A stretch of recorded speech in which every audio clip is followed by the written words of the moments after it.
The third generation Nissan Qashqai arrived in Australia last year, and it arrived with a promise that a fuel-sipping hybrid variant would arrive soon after. And finally, in 2024, it's here. We've previously seen Nissan's hybrid system, known as E-Power, in the X-Trail, a vehicle which we've done some pretty extensive testing on here at Chasing Cars, and we've also been pretty impressed with what it had to offer. It's been pretty successful in Australia, and that is something that Nissan is trying to replicate here. However, the Qashqai E-Power has one big problem, at least on face value, and that's that it's really quite expensive. It's only available in the flagship TI grade, and as a result, it costs $51,590 before on-road costs. Now, Nissan has talked of bringing in a more affordable version for the lower grades, but it remains to be seen if that comes to fruition. But regardless, this certainly has a higher entry point than rivals like the Hyundai Kona Hybrid, which start from $36,000 before on-road costs. And even the new generation soon to arrive Toyota CHR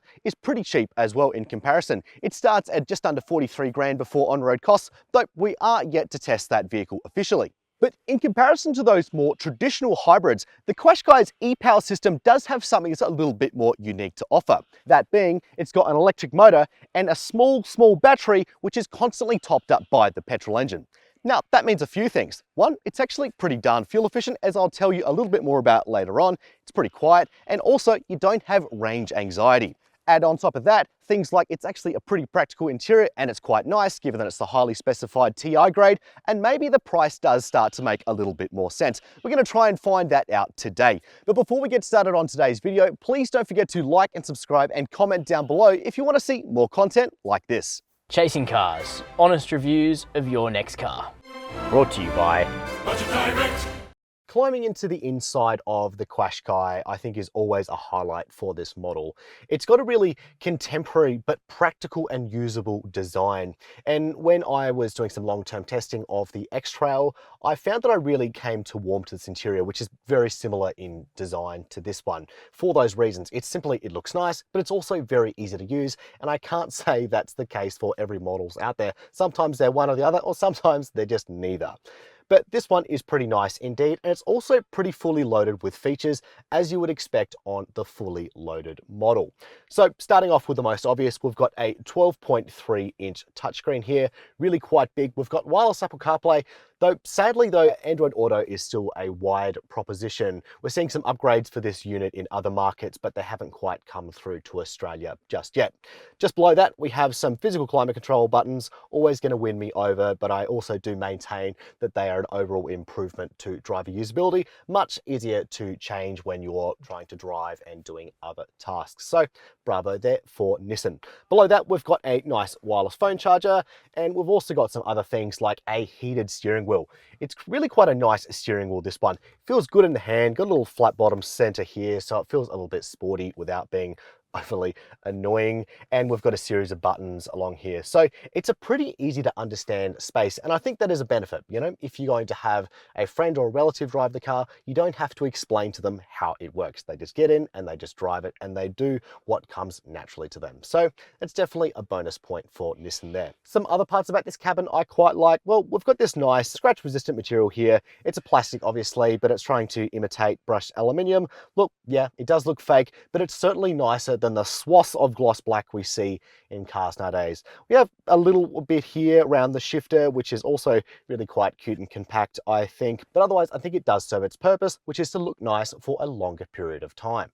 As far as the seats of this one, they're quilted leather. They're pretty firm, but they're also fairly supportive, and I think that's a good trade-off here, though perhaps a little bit more soft padding would be nice. They're heated. Sadly, they're not cooled. That's something we do see on some higher end models, and would be great to see, because I can tell you it's a hot day today and I would appreciate some cooled seats, but you know, first world problems, I suppose. We've got 8 ways of adjustment here, and that includes lumbar support, 4 ways of adjustment for the lumbar support, and a massage function. And I should add, of course, that those degrees of adjustment apply to both the driver and the passenger, which isn't always the case. In terms of some other features which are quite nice, well, look, we've got this 10-speaker Bose stereo. I found that to be really quite nice in our testing of this model and also other Nissan products. And I've also got a heads-up display. That's really quite nice. Means you don't have to look down at your gauge cluster all the time. You can just keep your eyes on the road. Always love to see that.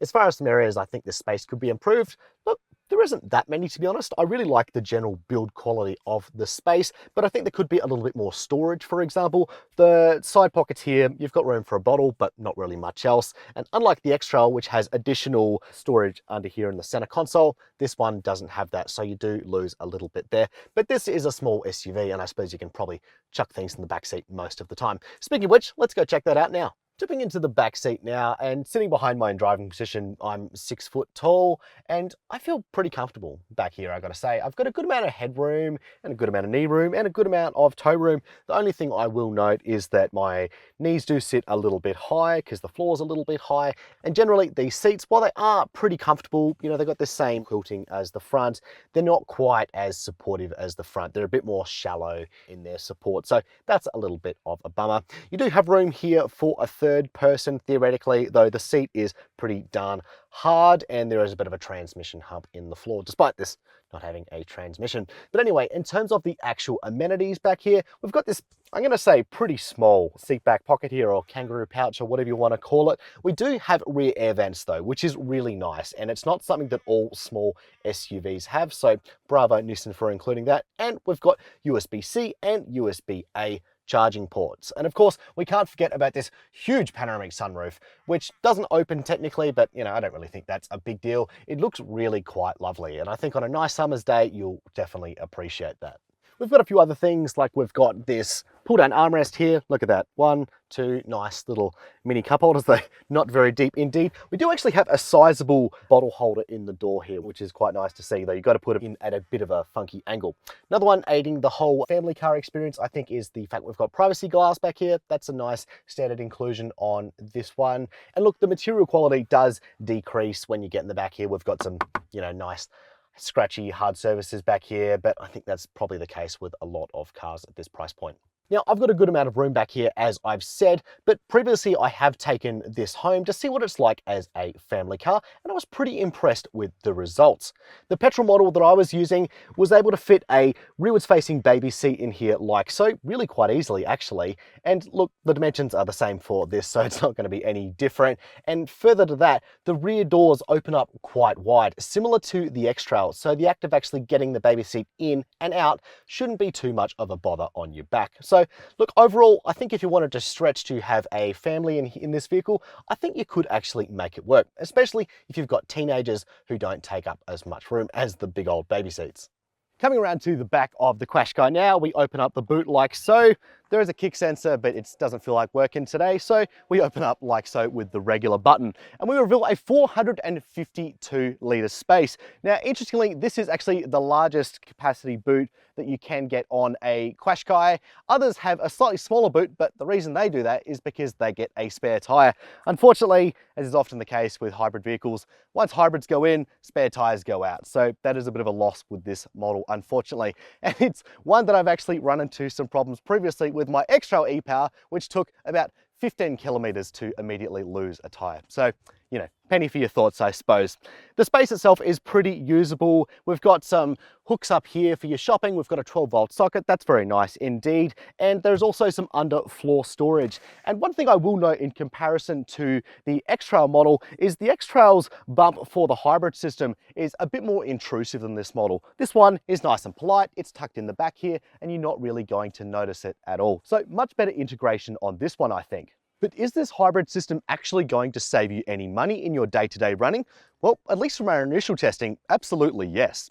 See, the official combined consumption claim for the E-Power is 5.2 litres per 100 Ks. The petrol actually isn't all that much higher. That one's 6.1 litres per 100 Ks. And in our initial testing, which has involved long stretches of highway, which don't typically lend to be the most efficient environments for hybrids, we've actually seen a combined consumption claim of about 5.5 litres per 100 Ks. And for a bit of context, in our initial testing of the petrol version of the Qashqai last year, we were seeing numbers higher to 9 litres per 100 Ks, and then in some later testing, we're seeing about 8. So I think real-world driving is actually revealing numbers which are a little bit more further apart. And particularly if you're doing a lot of city driving, I think this thing would really pay for itself. Now, in terms of warranty, this is a Nissan, so it's 5 years and unlimited kilometers, which is pretty standard for this industry. And as far as actual servicing costs, well, this one's a little bit interesting. See, last time we had the Qashqai in for review, we did note that the servicing costs were really quite high. However, Nissan has done quite a bit of work here in not only just lowering the prices, but also introducing a prepaid servicing program. On top of that, the E-Power variant is actually quite a bit cheaper to service than the petrol, $572.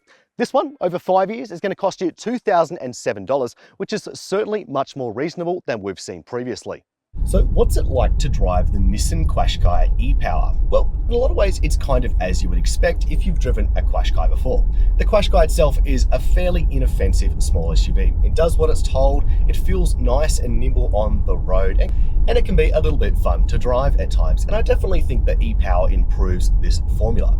For one, putting electric motor up the front definitely improves the performance, and that goes beyond just numbers, which are definitely up as well. This makes 140 kilowatts of power and 330 newton meters of torque versus the 110 and 250 newton meters in the 1.3 turbo version, which is the base, obviously. And essentially what that does, because it's an electric motor, is it gives you a good amount of shove off the line, and it also means that this drivetrain just doesn't feel like it's working as hard as the base petrol does. And that's not only just because it's less powerful, but also because that is equipped with a CVT transmission, which is designed to chase more power higher in the end of the rev range. But fundamentally, all that means is that this car is quicker, but it's also a little bit quieter, which goes into a few different things. So one, of course, being partially electrified, and the fact that this is a fairly hushed little turbocharged engine that's powering the battery and the inverter for this one to get power to the ground. Now, the E-Power system is really quite clever in its design. It's kind of also a little bit unique in segment. No others have gone quite this route when it comes to this. Honda has something similar, and Toyota in a way has something similar, but nothing quite the same as this one. And I do think it holds some key advantages when it comes to outright noise in the cabin here. And I think the quietness of the E-Power system is really something to be commended in a world where hybrids are often quite noisy. We look at things like Toyota hybrids, which are known for having their CVT transmissions and being really quite noisy, and this is definitely a point of difference between that one. Obviously, we haven't driven the new CHR and we don't know how that one drives, but historically Toyota hybrids have been a little bit more noisy. So perhaps if you're looking at one of the higher end models of that one, it makes a little bit more sense. And in our driving today, I have found that it's resulted in a pretty serene driving experience, you know. Like, it takes away some of the thrashier engines that we see in this segment all the time and adds something new to it, you know. Obviously, an EV is going to be even quieter again, but you know, EVs are still pretty expensive in this country. And while there are some good electric small SUV options like the BYD Atto 3, for example, we're not seeing them across the board in mainstream products, particularly at the lower price points. So, you know, there might be some growth there, but for now, I can see what Nissan's trying to do. They're trying to offer an EV-like driving experience that you don't have to plug in, you're not going to have to pay a lot for, although this car is still quite expensive. And it is a bit of a unique proposition in that price point, and it's unique, but it's also not obscure. You know, I think this could still work for a lot of people. Now, if you're going to be driving this Qashqai every day, one question you're probably going to want answered is it comfortable? And that's a little bit of a complicated question, I think. In our initial drive of the petrol last year, we had a few concerns when it came to the ride quality, and that was mainly from driving the higher grades with big wheels. Interestingly, they've retained the big 19-inch wheels that are on the petrol Ti in this E-Power variant, and in our initial test drive of the Qashqai yesterday, we went over some surfaces which I found that it performed quite poorly at. Afterwards, we had a bit of a stop and reassess of what the tyre pressures were, because it was a pretty hot day, lowered them, and the behaviour was definitely much better. However, I'd still say it's a little bit busy, and there are rivals that ride better than this, most notably the Corolla Cross with the big spongy wheels and things like that. So it would have been nice, I think, for Nissan to downgrade the size of these to 18s. But of course, a lot of people really do like the look of those big wheels, so there might be a little bit of a trade-off there. And I don't think the fundamental ride of this vehicle is what I would call poor. It's just a little bit busy and not as good as it could be.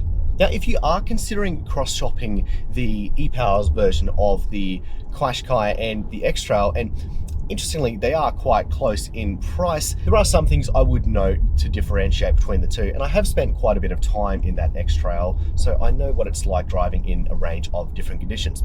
The first is I do think the X-Trail is just that little bit more comfortable, but at the same time, I think the Qashqai is actually a little bit more quiet. I'm not quite sure why that is, but I would speculate that it's because the 1.5 litre 3-cylinder has less car to motivate in this one, and it's not revving as much. So not sure what's going on there, but overall you get a little bit of a more quiet experience in the Qashqai. As far as other parts of experience, well, it's not much. You know, they drive pretty similar, with the obvious exception that the X-Trail is all-wheel drive. You have an extra motor at the back, and overall, I do think that that's an experience that I prefer, because in wet weather conditions and things like that, you've got a high torque electric motor, and you know, we haven't driven this in wet conditions just yet, but high torque electric motors, 330 Newton meters from a complete standstill, usually results in a little bit of wheel spin and having to modulate how you drive the car. Whereas with the X-Trail, you have a second motor at the back, and it feels like more of a controlled experience. And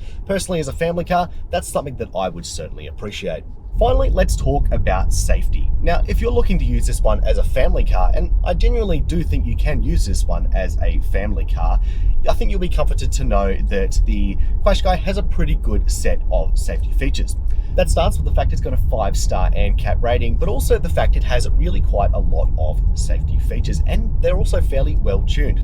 Now, you would expect it to have a lot of features because it is so expensive and because this is the very top grade, but a lot of these features are on the base model, and that's a trend that I really like to see going through our industry at the moment. But as far as the ones that you should keep an eye out for and appreciate, well, we've got things like rear cross traffic alert, and one that I think is especially good for families is reversing AEB.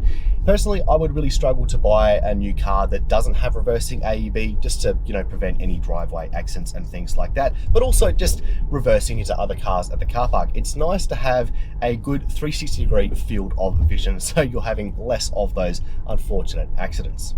Probably the only area of the safety equipment that I found to be a little bit lacking was when it came to the adaptive cruise control system, because it does require your hands to be at 9 and 3 at all times if you do want to have steering assistance engaged. And if you're doing long trips, let's be honest, you're not always going to have your hands at 9 and 3. So putting them down here will result in, unfortunately, the system beeping at you. And honestly, I found that in the end, it was just best to turn off the steering assistance. It's unfortunate, you know, because it's something that I also was a bit annoyed by when we had our X-Trail E-Power long-termer, and doing some big drives in that car made me appreciate not only how good that steering system was, but also what a loss it was that I had to turn it off all the time because the systems were just so sensitive. Really, I think there should be a few more sensors on this wheel to make it known that when you do have your hands on other parts of the wheel, that you are indeed still hanging onto the steering wheel. Nissan's e-Power version of the Qashqai is both quicker and quieter than the regular petrol model, and although it shares a few of its traits with a fully electric vehicle, unlike models like that, this one is going to get you almost 1,000 kilometers to a tank. And for those who are curious about electric vehicles and are looking to snap up some of those attributes, it does make the Qashqai quite an appealing option. For an extra $4,200 over the regular petrol TI model, I do think this does make a little bit of sense if what you want is a fully equipped car that you're willing to put a bit of cash down for to get those really nice luxury features. Because in comparison to, I think, to some of its rivals, which are a little bit more highly specified, I do like the general appearance and packaging of this one. But for those who are on a budget, it's difficult to make a case that those people should stretch into the upper price ranges, because this thing really, by the time you get on the road, is about $55,000. So I would really welcome Nissan to bring some more affordable versions of the e-Power drivetrain system, as I do think it improves the car overall. Personally, if it was my money on the table, I'd consider spending an extra $3,000 odd to stretch to the X-Trail E-Power in the TI grade. It's similarly specified, and you also get more practicality and an all-wheel drive system, which is really quite good. But anyway, those have just been my thoughts on the Qashqai E-Power today, and we're keen to get it back into the garage to see what it's like under further testing. What do you think of this model? Do you think it stacks up against the price, and are you considering buying one? Please let me know in the comments down below. Don't forget to like and subscribe, but for now, that's all. Thank you for watching Chasing Cars.